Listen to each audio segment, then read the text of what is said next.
In today's alternate universe, Texas A&M doesn't hire Skip Holtz because they wanted to be boring. They hired him because they were about to enter the SEC and they did not want to lose control. That's the decision. December 2011. Texas A&M leaves the Big 12, joins the most unforgiving conference in college football, and hands the program to a coach known for stability, culture, and survivability.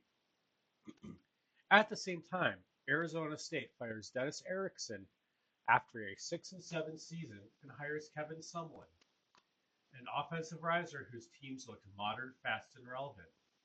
Both moves made sense. Neither looked reckless, and neither was about wins alone.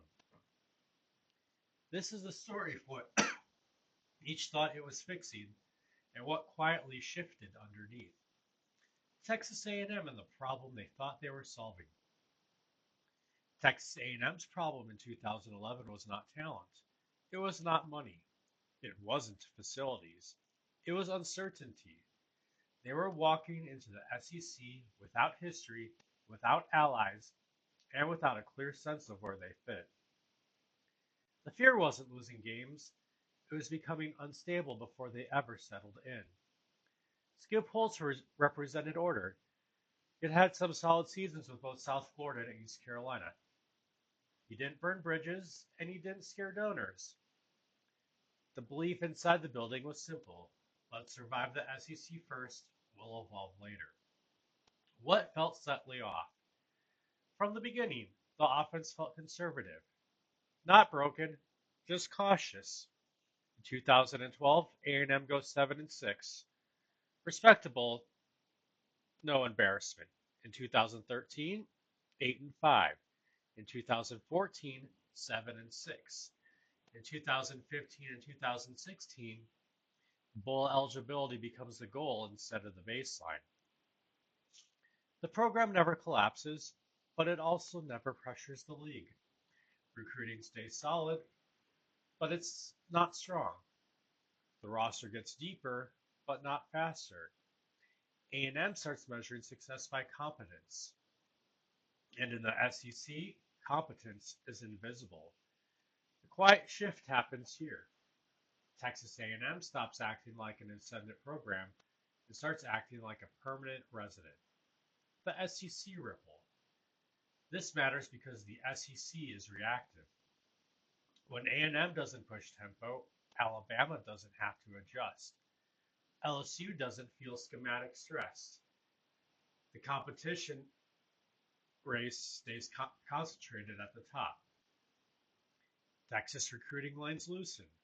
Elite skill players don't have to choose between legacy powers and a rising disruptor because the disruptor never arrives.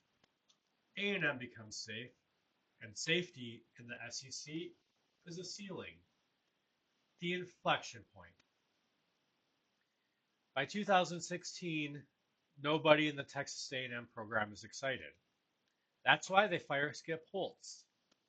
Not because he failed, but because the program realizes it has learned how to exist in the SEC without learning how to change it. The next era isn't about innovation, it's about accumulation. From 2017 on, Texas A&M moves to talent-first identity. Recruiting classes rise. The program stops chasing ideas and starts holding on to more players. When NIL and the transfer portal arrive, that matters. A&M in the NIL era.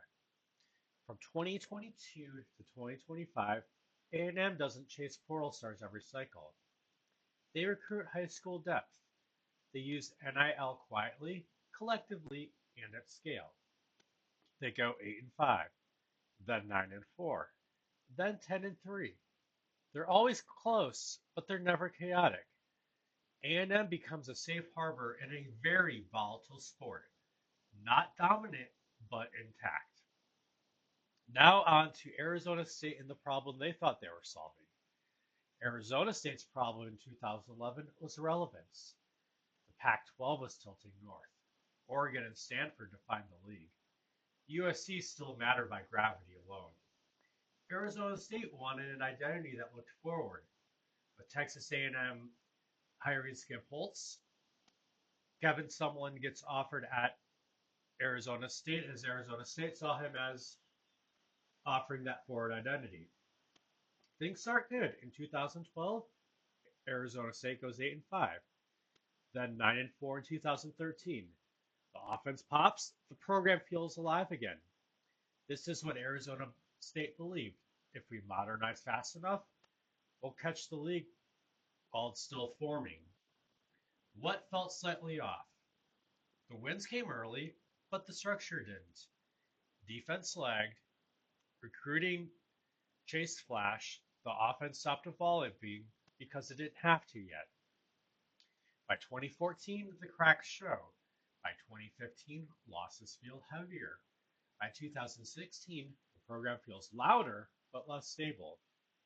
Here's the critical decision. Arizona State doesn't reset immediately. They doubled down in 2017 and will regret it later. The cost of waiting.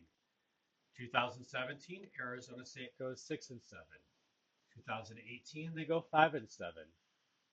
At this point, the reset happens, but the timing is gone. When NIL and the portal arrive, Arizona State is rebuilding trust instead of leveraging it. Players come in fast. Players leave faster. From 2022 to 2025, Arizona State hovers around bowl eligibility. Competitive, but never cohesive. They don't collapse, but they churn. The Pac-12 ripple. Arizona State's instability matters because the Pac-12 needed anchors.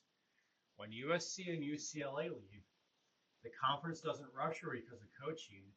It ruptures because too many schools are managing themselves instead of coordinating.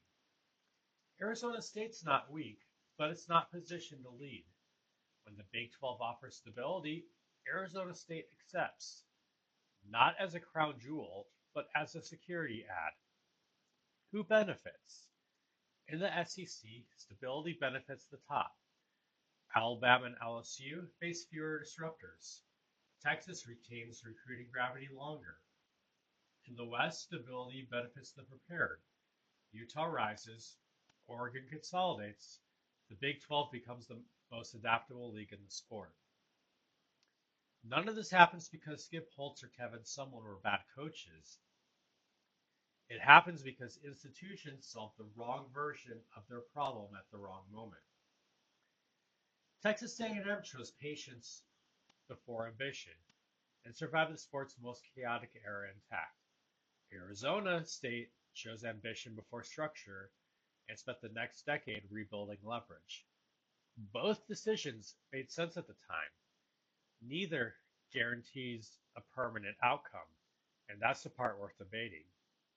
If you enjoyed this video, like the video, drop a comment with your read on the decision, and subscribe for more stories about the choices that quietly reshape college football.